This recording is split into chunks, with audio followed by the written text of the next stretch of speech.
right, hi everybody, welcome to my live stream. Please follow me on Twitch if you're not following me yet. And also, um, you can always go back. I have my videos on Twitch, a couple of videos on Twitch. This video will remain on Twitch even after we have streamed, so you can always come back to watch it. Um, yeah, welcome to my live stream on Twitch. I think this is going to be the very first seamless live stream that we're going to be having. All right, so the other day we were doing the door live stream template, working on it, and I have the final output exactly just the way I want it, the way almost the way I imagined it. I have a template I'm working in. I don't know if you guys know Upper Room. If you search on YouTube, Upper Room, it's a I don't know if they're a church. Yes, they meet every Sunday, but every day they have worship sessions going on. Excuse me, in the church venue, and the sound, I love it. I love the sound. It's really immersive. It pulls you in. It pulls you in, and I want to try and achieve that for um every live stream that I go on, that I mix for, and I'm using my DAW to achieve that. I use Studio One, Persona Studio One. Shout out to Persona Studio One users everywhere. My favorite DAW, by the way. I'm not saying it's the best. I'm not saying it's better than other DAWs. It's just my favorite, personal favorite. All right, so right now I'm gonna be taking you from where I started, step by step, to how I got to where I am. So I'm gonna be playing the audio right now. All right, I'm gonna be playing my final output where I am right now, where I'm going to stay and keep building as time goes on, because we can never ever stop learning. So where I am right now, I'm satisfied with it. I'm going to be using it, but I will always and continuously build, because one, venues are different, microphones are different, gain structure is different, a lot of things are different, but this will work, for a start, and I can build upon it as sessions go on. So let's just hear the final output now.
So, sounds really good, right?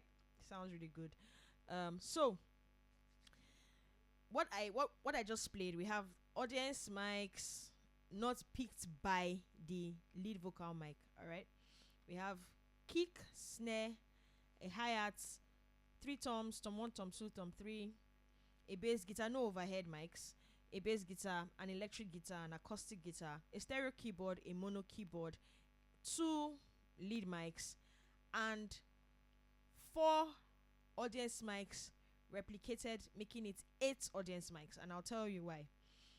So, starting from the beginning, so what I did was I came in with, like, I recorded while I was mixing. All right, that live stream is still up, but it's unlisted, so it's only people that have the link to that live stream that can actually watch what happened that day and then do a compare and contrast. So we don't have any audio to kind of compare, but I have one on my YouTube channel. I don't know if I can drop links here, so I'll find out if I can, and I'll drop a link to the audio where it was at before now. But it's on my YouTube channel, is under my shorts, is also on my Instagram page at the Sound Minds, at the _ Sound Minds, THE_SOUNDMINDS. Right.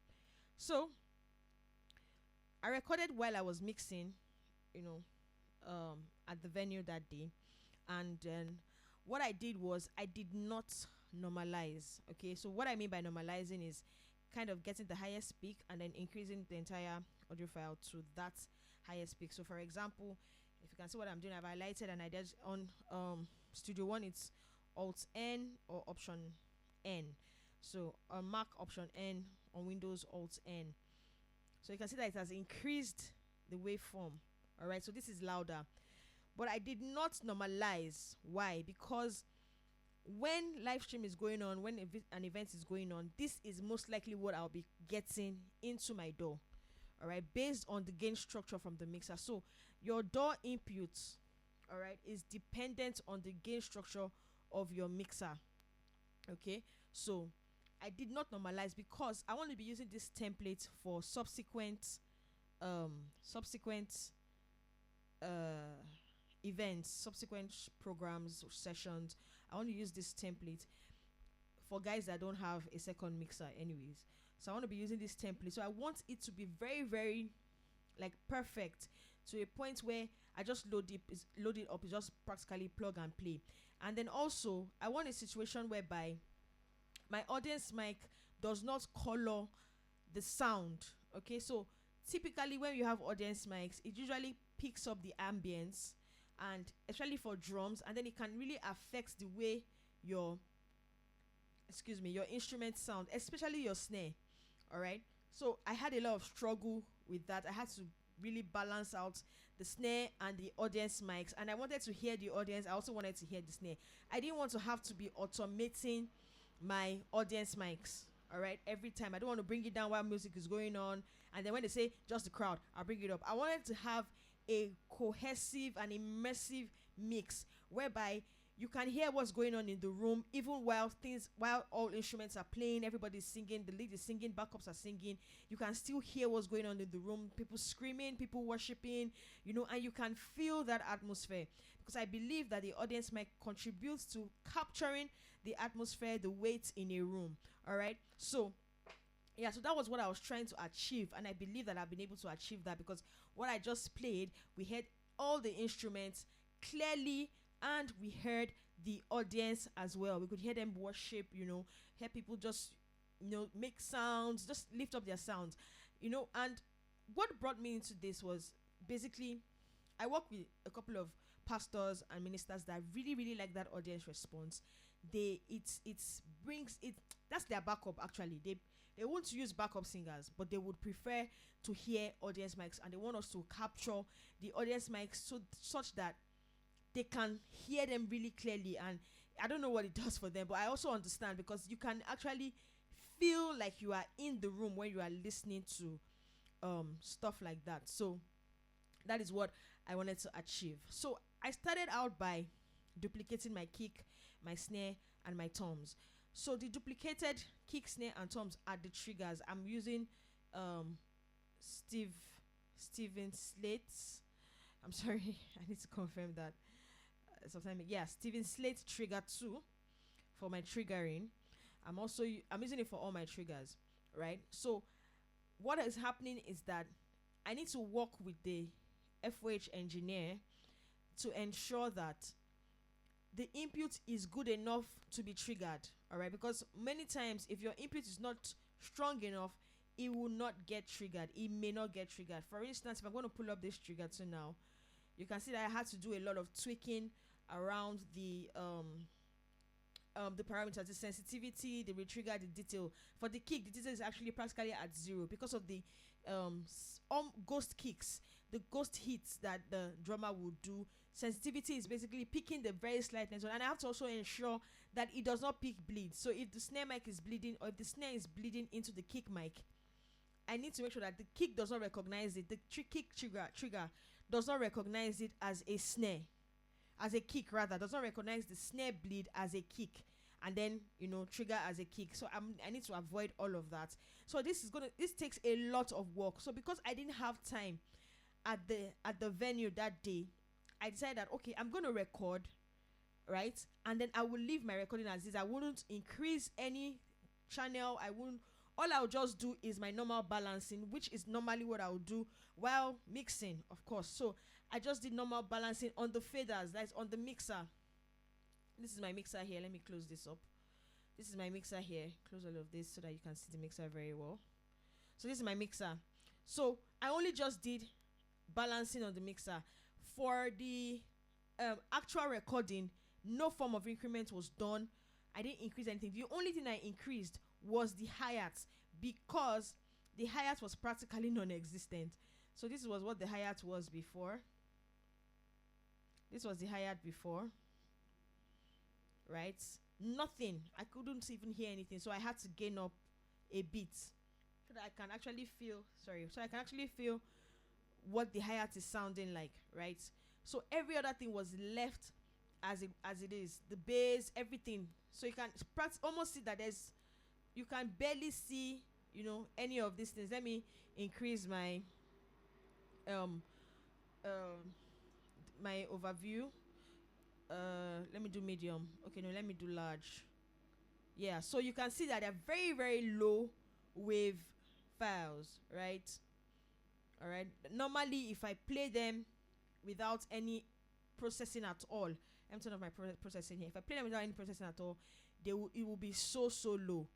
So this is what I recorded on that day. No processing. Let me turn off the duplicated audience, because I duplicated the audience. I hope I haven't. Okay, yeah, I haven't grouped them. So I duplicated the audience. So this is everything that came in on that day.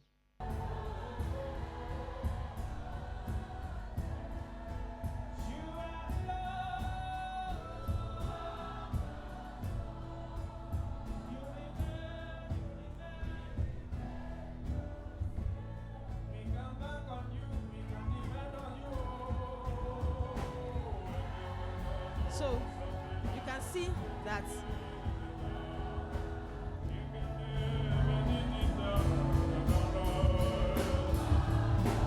if you are using headphones, you will hear that the snare is actually coming out from the right side. That is as a result of the audience mic. So the audience mic was really picking up the drums. I'm going to play just the audience mics. I had 4 audience mics, 2 MX202s and 1 random microphone, that condenser microphone.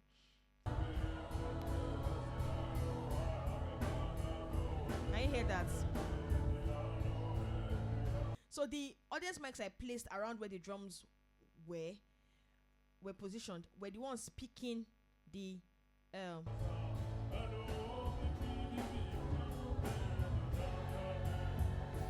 oh, sorry, I've grouped them, so it's coming out as one. Let me just ungroup, or let me work on the group. Oh, okay.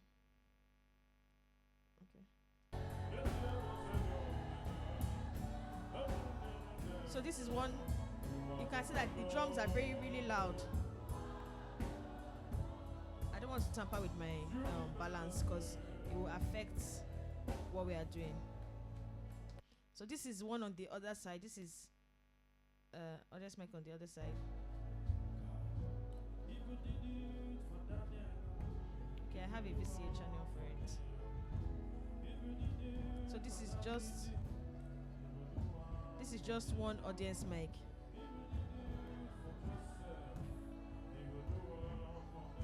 And 2.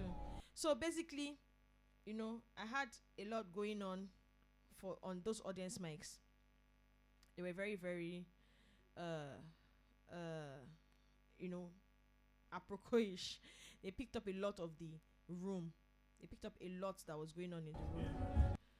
Oh yeah, sorry, I have a listen bus. That is why I have my listen bus. Let me just use my listen bus.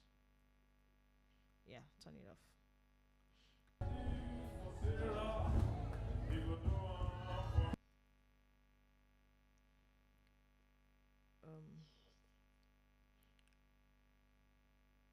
Yeah,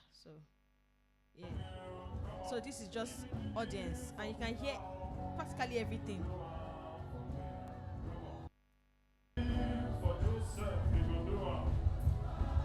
So let me just turn off the listen bus so that we are sure of what is happening. Yes. Aha. So this is only crowd, and you can hear everything. This is the lead mic.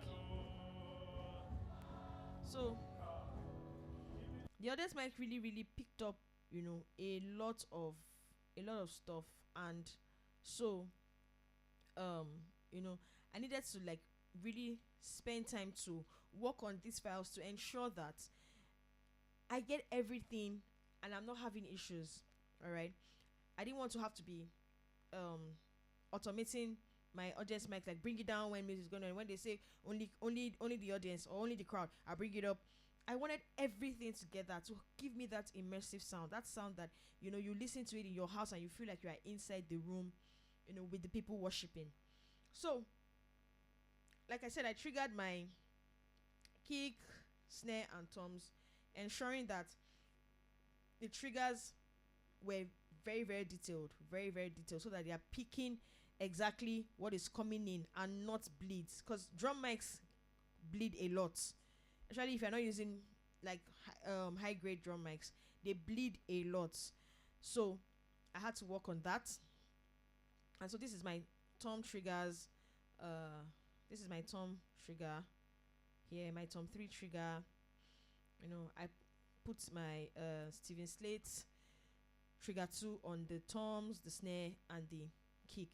And this is what the drums sounded like when raw, without any processing. Okay, so for now I'm going to have to turn off my listen bus because I don't want us to have issues. Yeah. So this is the drums raw, and this is the drums processed.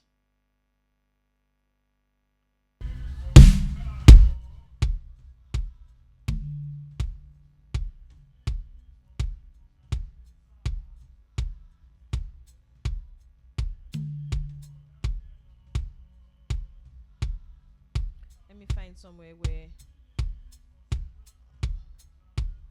we have everything, like kick, the snare, tom 3, and everything.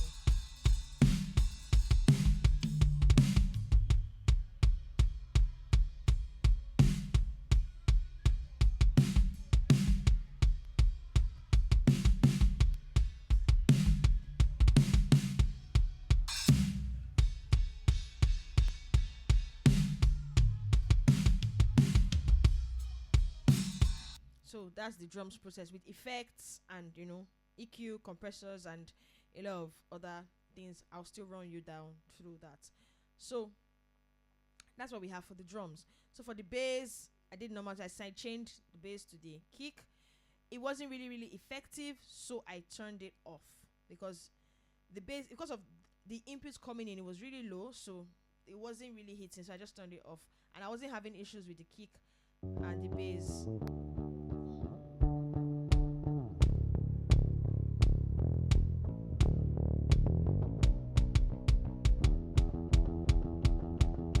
So if you are listening to the beat, you can hear that there's some room effect on the bass. I'll tell you why I did that as we go on.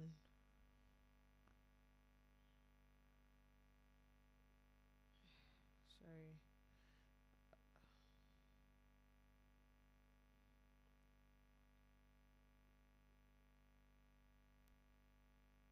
All right. So we have all of that happening.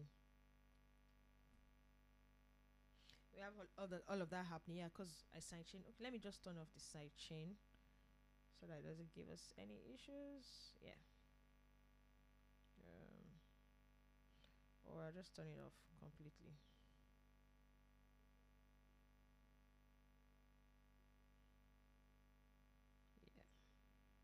Yeah, perfect.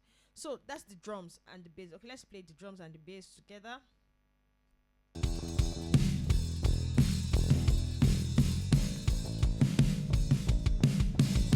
We add the lead guitar. I need to find where the acoustic is playing. Add the acoustic guitar.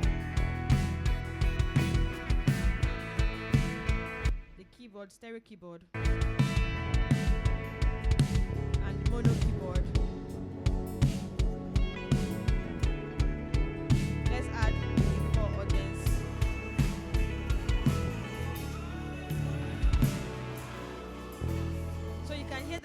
constant atmosphere that comes up.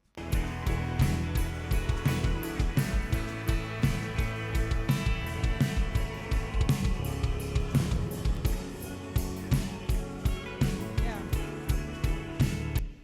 So now the reason why I put room in the bass on the bass, because I wanted everything. So there's a room effects on all the channels, all of the channels, the drums, bass, electric guitar, acoustic guitar, keyboards, lead mics, audience mics, right? And I'm going to show you what that room did to the audience mic. But for the others, I wanted everything to sound like they're in the same room, okay? So that we don't have something sounding far off and you're wondering, it sounds off, kind of like it's not part of the mix, right?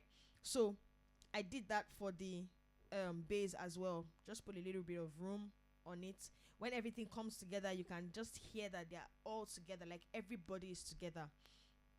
Now I duplicated my audience mic, like each audience mic I duplicated it once, so 4 turned to 8 audience mics. The reason I did that was because I was having issues balancing the snare and the audience mic. The audience mic was coloring my snare. Every other thing was fine. You know, I'd gotten to a point where every other thing was fine, but the audience mic kept coloring my snare.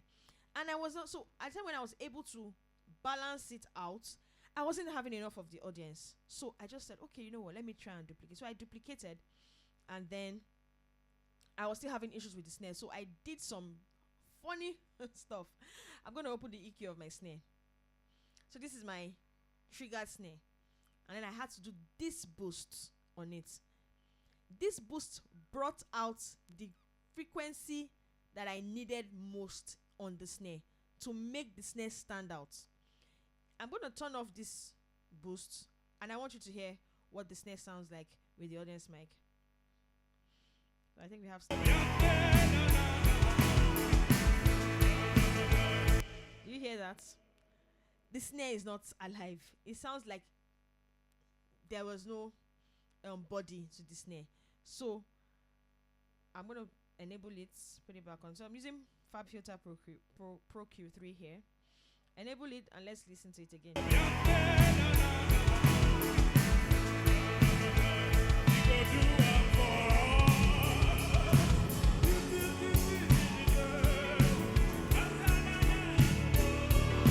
So I did this, and I was looking at that EQ cover like, Jesus, this thing is huge, it's long, it's a lot.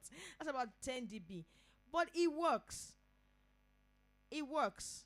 So I just had to leave it, because without that, I'm not going to get what I really, really want, right? So I just had to leave it the way it is, because I needed to get what I wanted.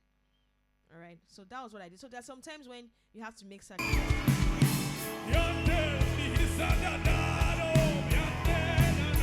Yeah, so you can hear people screaming, like you can feel like, oh, something is happening here.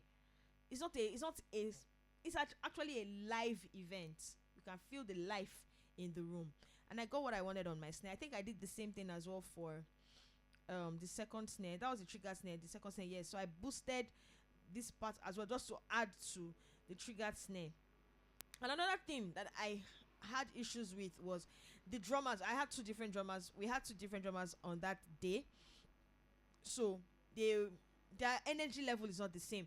For instance, if I come to this portion of the mix, I think we have a better snare recording here.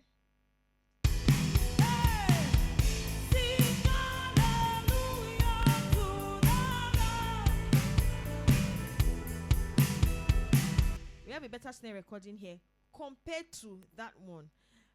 But then this one, I didn't get enough audience response. The audience, I think the meeting just started here, so the energy was not yet there. They were still warming up. Hallelujah, hallelujah, hallelujah. But you can slightly hear the audience guys there. So yeah, so that's it for this snare. So I had to duplicate the audience to get more of the audience, and then I had to work on that snare like that to get what I wanted for the snare. For the triggers of the tom, same thing. I had issues because my tom 1 and tom 2 were fine. The hits were perfect. The trigger was perfect.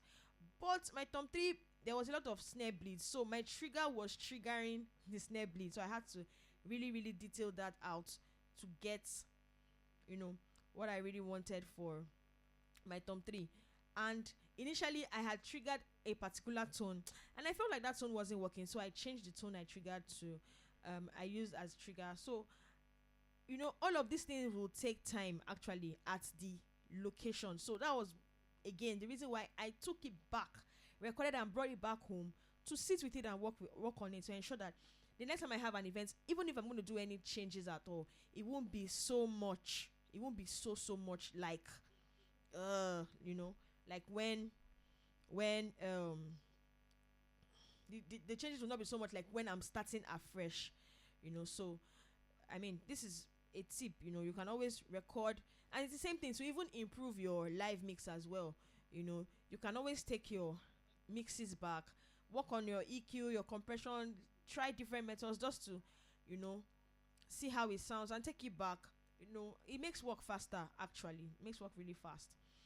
So for balancing, you can see that I didn't really have to push so much. In fact, when I was playing, I noticed that there was somewhere I was clipping.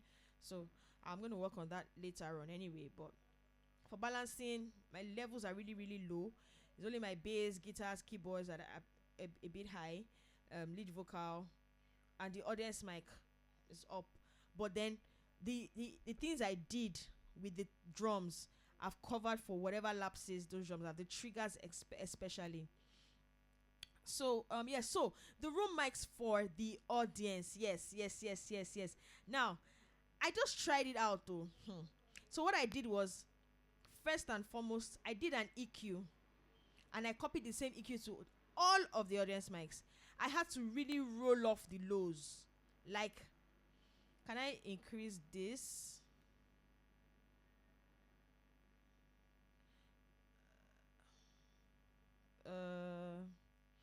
Yeah, I should be able to make it bigger. Where is that place now? On other plugins, I know where to get them to be bigger. I'm not sure this one has that setting. Probably this is the biggest. Okay, so but I hope you can all see. Oh wow, is it showing?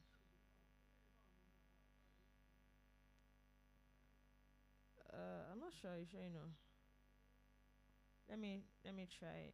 Sorry, let me try the trigger. I think the trigger was showing. Oh wow, my plugins are not showing on. I'm just realizing the plugins are not showing on the they're not showing on the stream.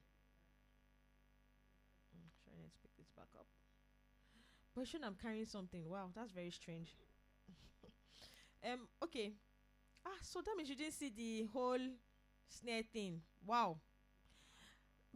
How do I explain that now? So basically I had to like really increase the snare body like 10 dB up, and then I narrowed it to that that particular frequency. I narrowed it down to that particular frequency. I'll need to work on fixing this plugin thing, because I don't know why it's not showing.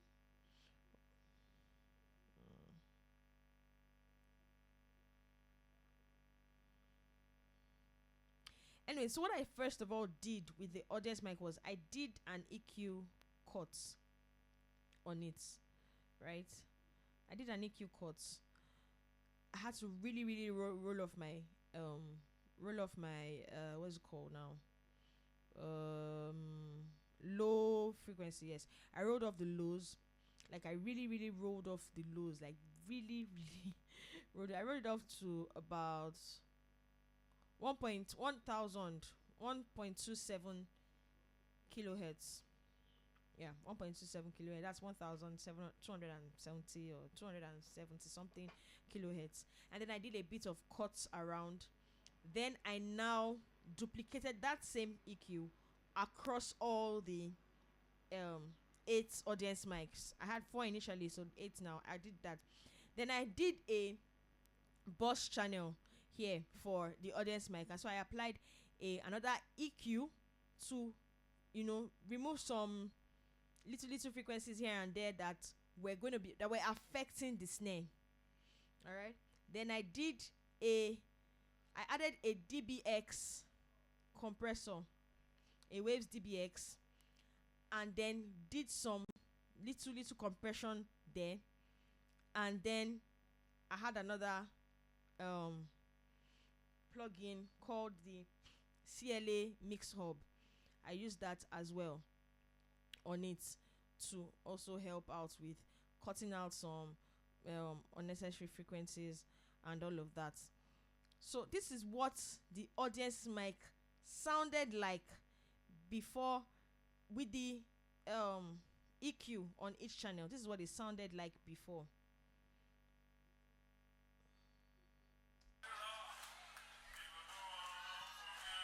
And without the room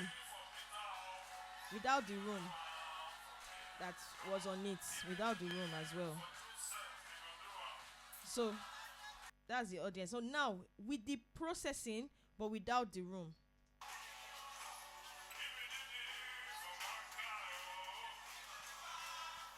Before, after, you can hear the difference. Just a little boost. Then with the room, if you can, please use headphones. You'll hear it with headphones. Without the room,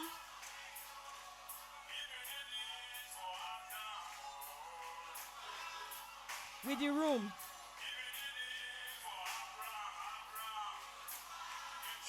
without the room, with the room. So you can hear the difference, right? I just said let me try, and then it livened up the audience mic. And when I now played it with the entire, so when I played it everything together, like I could feel a lot more life, you know, in the mix as compared to the way it was before. So I want to just sorry. So now I was able to fix the plugins that were not showing. So I'll just go back to them. So let me go to the snare before I play the entire mix. So this is what I did on the snare. So this is my snare. This is what I did on the snare. Let me open that up a bit more. I don't know if you'll be able to see. Okay. So you can see that this guy now. No, this is not showing the right. This is not showing the right insert. Let me. Sorry. I use an amazing computer. So it's yes. All right. So yes. So I had to do like a plus, plus 11 dB on the on it. I had to do like a plus 11 dB. Okay, I wanted to be sure you're seeing the right thing. Yeah, for me to get what I wanted on that snare, I had to do like a plus 11 point something dB on it. Then for the triggers, I know I showed the trigger. This is what my trigger stuff looks like. Let me just show you that. So this is what our trigger looks like. So a lot of detail, sensitivity with trigger detail. You know, I have to like really narrow into all of these guys to ensure that it's not picking the wrong sound. You know, it's not picking bleeds. Then for my audience mic, so this is how much I cut for the audience mic. For my audience mic, I had to cut all the way down and then do all of this. So I did the same thing for the entire 8 audience mics I had copied. And then on the audience bus, so these are the plugins I did on the audience bus. So I'll just show you that too.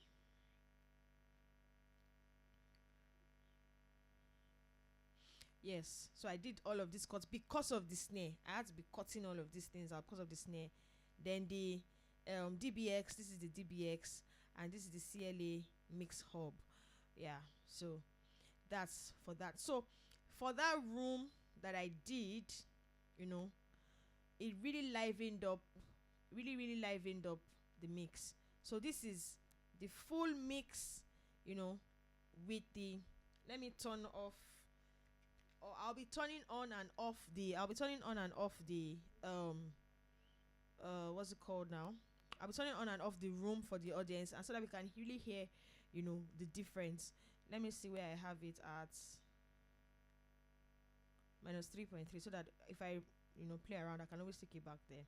So this is the entire mix. Okay, that's not where we're working on. Yeah, we're working somewhere around here.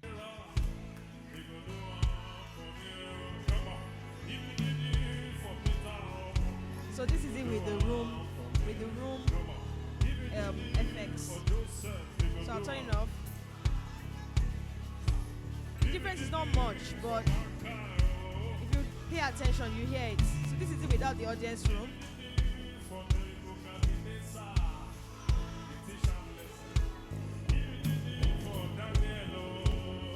I'm turning it down.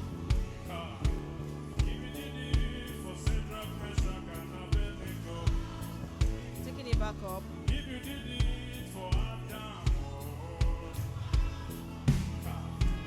Yeah. So, I mean, you can hear all of that work that we did, you know, on the audience mic, and just to get us to a point where audience mic is not going to color our sound. You know, this is what it usually sounds like, and I've noticed that with a couple of mixes, especially for this door thing, you hear your audience mic doing this to your sound.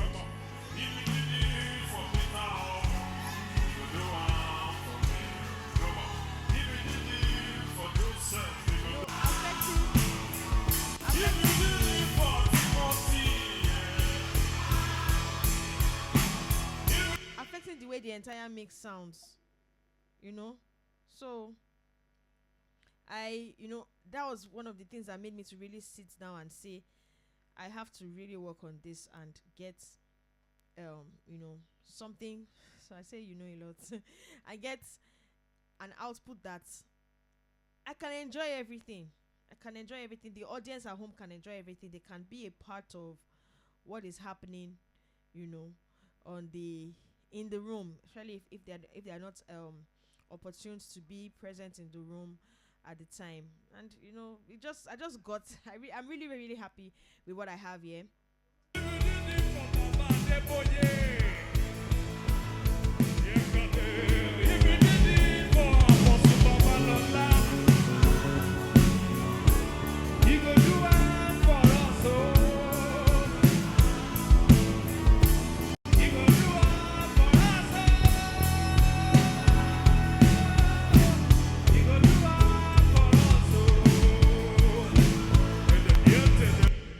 So one of the takeaways, some of the takeaways that I have is, one, consistency in playing of your instruments, consistency in levels. Okay, so for playing of instruments, your snare hits consistent, like that hit has to be consistent, has to be tight, because we're triggering, right? So we have to have conversations with our band members and let them know that, okay, we're doing a DAW live stream mix, and there's some complications around this thing, so we'll need you to really be tight on what you're playing, especially for the drummers, maintaining the volume. Once we have sound check, please don't increase, don't reduce. It affects, you don't have to increase volume. For me personally, I feel that musicians do not have to increase the volume. What you just need to work on is the intensity with which you play. So if you are playing your keyboard at 12 o'clock and the vibe is up tempo, there's a way you can hit the piano that it goes up tempo with you, and then it's soft. You can hit it soft, and that intensity goes. You don't have to actually touch the volume knob for guitars and bass guitars, keyboards, all of that. It's basically like a vocal mic. If I want to shout, I can shout. If I want to reduce my voice, it depends on the mood, right? You can just reduce your intensity, increase the intensity, and so, because this volume thing really affects our outputs. Now, if I had a consistent playing, this will sound a lot more better. 1, 2, and then 3. positioning of the audience mic. So the way we position this audience mic, I position them in the front, and then more audience mic. So the positioning matters. I can put some in the front, maybe 2 or 3 in front, bring some into the audience, But one of the things that didn't allow me to do this, bring my mics into the audience, because the kind of meeting that this was is a meeting where a lot happens, a lot is going on, and people can just fall under the anointing. People can start dancing. They can just start expressing how the weight of the meeting is on them, and they can hit the mics and damage the mics. So I need to now walk around that structure to ensure that the mics are positioned in safe places, even within the audience, so that we capture more of the audience than the instrument sounds and speaker sounds. And then using more audience mics. I used 4 here. I plan to go 8 next time. Yes, I plan to go 8 next time to capture that essence of the room, to capture that room, sound, and have a more immersive meeting online for our online audience. So yeah, that's basically what we have. And I mean, coming from here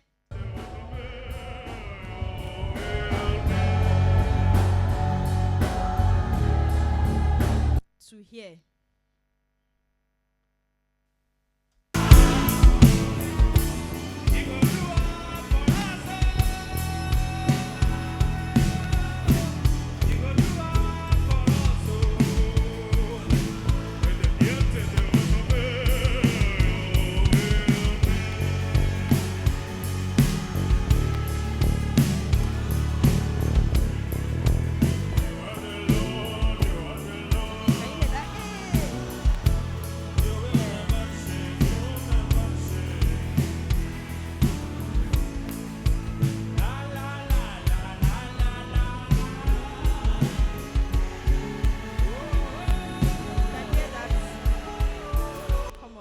I heard that acoustic guitar at that point. I really like what he played somewhere around here.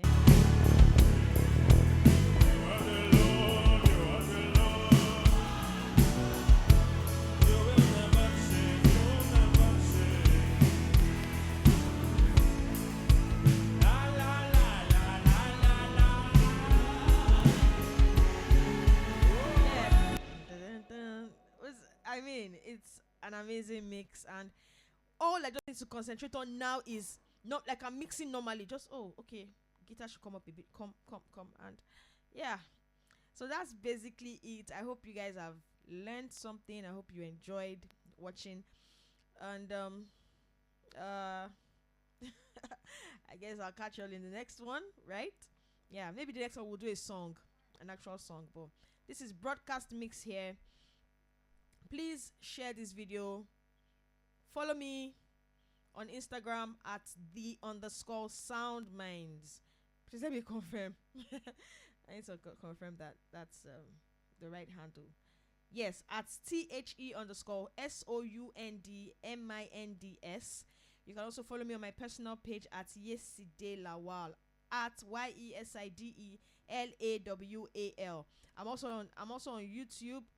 The Audio School on YouTube. It's the one that has the let me see if I can find my channel so I can show you here.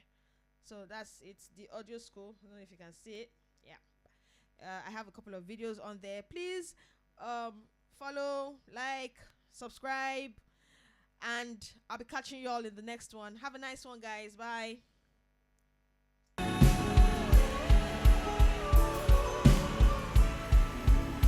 Sorry, and if anyone wants this template, please just reach out to me. You can just drop a comment or send me a DM on Instagram. Yeah, send me a DM on Instagram and I'll send you the template. Thank you.